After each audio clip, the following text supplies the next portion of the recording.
Bonjour à tous.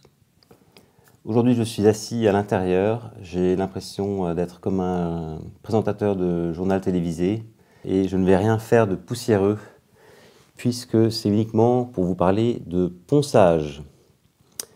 Donc, qu'est-ce qu'est le ponçage? Le ponçage est une étape absolument importante pour le traitement des surfaces et en réalité, ça concerne tout type de surface, plane ou pas plane. On va dire que c'est principalement le bois, ensuite le plâtre, les murs, et enfin le métal. On ponce en fait pour rendre un meilleur éclat à l'objet, ou bien pour le protéger. Par exemple, tout ce qui est le fer, lorsque vous allez le brosser, vous allez retirer la rouille et vous pourrez ensuite repeindre avec de l'anti-rouille dessus.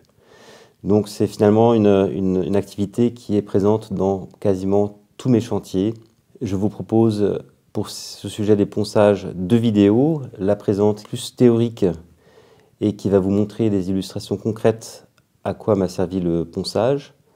Et la seconde vidéo va être sur les différents outils dont on a besoin pour le ponçage. En lien avec le ponçage, je vous présente mon abri de jardin. C'était vraiment un gros chantier de travaux. Et alors je vous parle de ça parce que en fait dans cet abri il y a une partie où j'ai récupéré des anciennes planches, y compris des planches qui provenaient de palettes.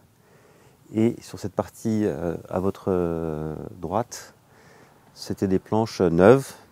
Donc la performance, ça ne se voit pas trop, mais la performance de cette réalisation, c'est que ce sont des planches d'une longueur pleine de 4,40 m, ce qui les a rendus extrêmement difficiles à manipuler. Et donc juste un petit tuyau important si vous travaillez avec des planches neuves. Voilà, typiquement des planches comme ça. Demandez à votre fournisseur de raboter la surface que vous allez peindre, puisque le rabot permet d'atteindre un résultat qui est presque meilleur que le ponçage. Et le problème, c'est que si jamais vous peignez sur des matériaux qui ne sont pas bien poncés, la chance que la peinture ne tienne pas est assez élevée. Maintenant, on regarde d'un peu de plus près. Donc, on voit ici que cette planche, par exemple, elle n'est pas trop mal, mais ici, au-dessus, voilà, c'était bon, non seulement c'était en fait bien poncé, mais ici, on va dire que j'ai omis simplement de mettre la deuxième couche. C'est-à-dire que maintenant, je suis quand même prêt à repartir pour un petit coup de ponçage. Petit, tout est relatif parce qu'il y a beaucoup de surface.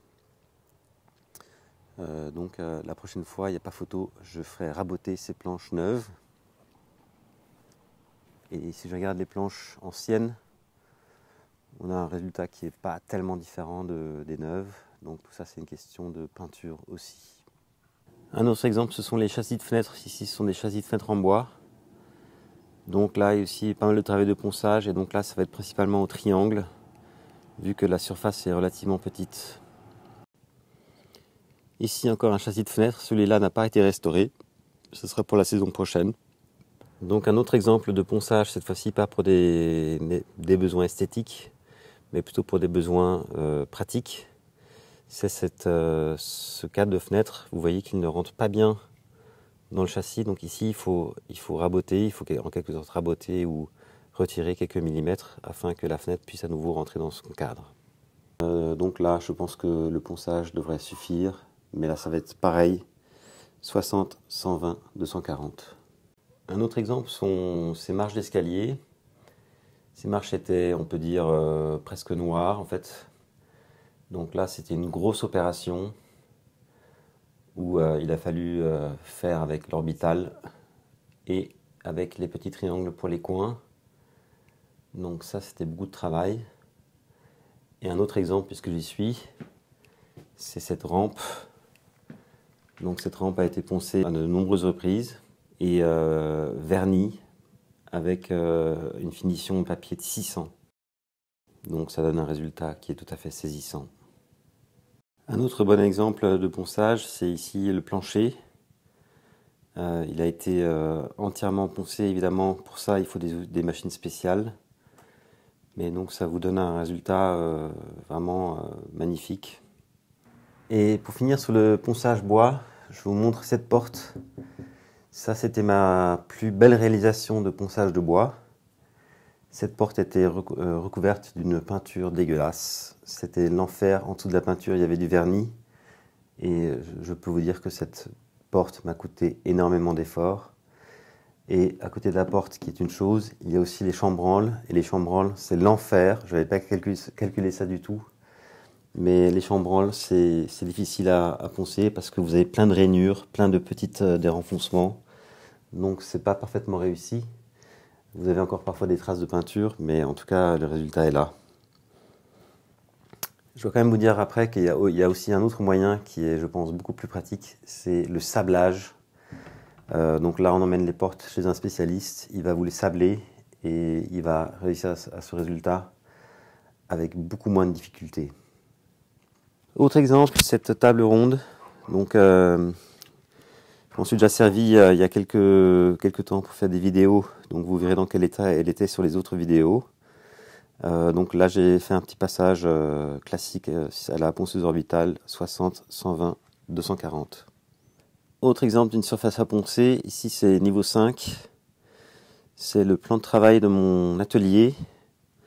Ici c'est très dur parce qu'il y a une couche de peinture vraiment dégoûtante qui date d'une époque révolue. Et donc vous voyez ici c'est très très dur à poncer. Donc il va d'abord falloir mettre un petit coup de décollage à la thermocolleuse pour retirer la peinture. Et ensuite là on est bon pour utiliser la ponceuse orbitale 60, 120, 240. Et après on va revernir tout ça, mais vous verrez ça dans une autre vidéo. Autre exemple, c'est cette table. Là, c'est sûr qu'on va être bon pour partir sur du ponçage vraiment lourd avec du 60, 120 et du 240. Et l'idée, c'est que ça devrait normalement harmoniser et enlever ces taches pour atteindre un niveau plus harmonieux. Ici, vous voyez une très belle réalisation de ma femme chérie. Donc là, c'était un gros ponçage. Et elle a de surcroît ajouté ces petites rainures. Ici, c'est de la pâte à bois. Donc là, c'est un magnifique résultat final qui est le fruit d'un gros effort. Je vais zoomer un peu. Voilà, et évidemment, c'est magnifique à toucher. Ça a été verni à plusieurs reprises, poncé entre les couches de vernis. Donc ça, c'est fantastique. Autre exemple de projet futur. Ici, c'est une trace d'un... Je crains de la cafetière, son magnifique petit meuble bas. Et donc ici, il faudra poncer. Maintenant, pour cela, vu que c'est un beau meuble, j'essaierai d'abord avec du papier fin pour voir si ça part. Et si nécessaire, je ferai du papier plus épais. Ici aussi, un très bon candidat pour la restauration et le ponçage.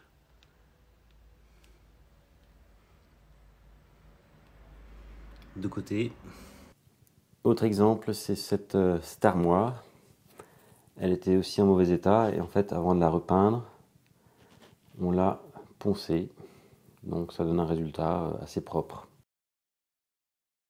Un exemple pour illustrer le ponçage de plâtre, c'est le plafond ici. C'est un peu moins impressionnant, mais c'était un énorme travail. Et pour le ponçage des murs et des plafonds, il y a une machine spéciale qui s'appelle la ponceuse Girafe, qui a un très long manche. Donc ici, c'était fait par mon plafonneur, c'est parfait. Mais la partie inférieure, ce qui est dans la cheminée, ça j'avais fait moi-même l'ajout. C'est moins bien réussi. Mais donc là, j'avais pris un plâtre que j'ai donc ensuite poncé. La surface n'est pas plane, par contre le ponçage est tout à fait réussi. Un autre exemple pour le ponçage de plâtre, c'est cette saignée qui a été creusée par mon électricien pour amener le câble jusqu'au thermostat du chauffage. Donc là ici, en fait, il y a une grande différence de qualité de surface. Donc là où ça a été peint, c'est parfaitement lisse, et là où le plâtre a été remis, c'est tout à fait rugueux. Donc là ici, il n'y aura pas grand chose à faire. Je pense qu'un petit coup de 240, même à la main, ça devrait suffire. Autre exemple, ici, ce tube en métal. Donc ça, j'ai dû le retaper il y a 2-3 ans. Mais voilà, c'est déjà reparti pour un tour. Pour les métaux, ici, on voit... Là, ici, ça c'est du relativement gros ponçage. Et le métal, c'est très dur à poncer. Donc là, on pourrait même utiliser des brosses à rotation. C'est un peu pareil pour ce meuble. Si je voulais le retaper, ben voilà, pas mal de travail de ponçage. Cette première vidéo sur le ponçage est terminée, j'espère qu'elle vous a plu. Donc vous verrez que les applications sont nombreuses, on va retomber très souvent sur le ponçage dans mes vidéos. Donc maintenant que nous avons vu la théorie, passons à la pratique. Et ceci, vous le trouverez dans la deuxième vidéo dont le lien s'affiche ici. À bientôt!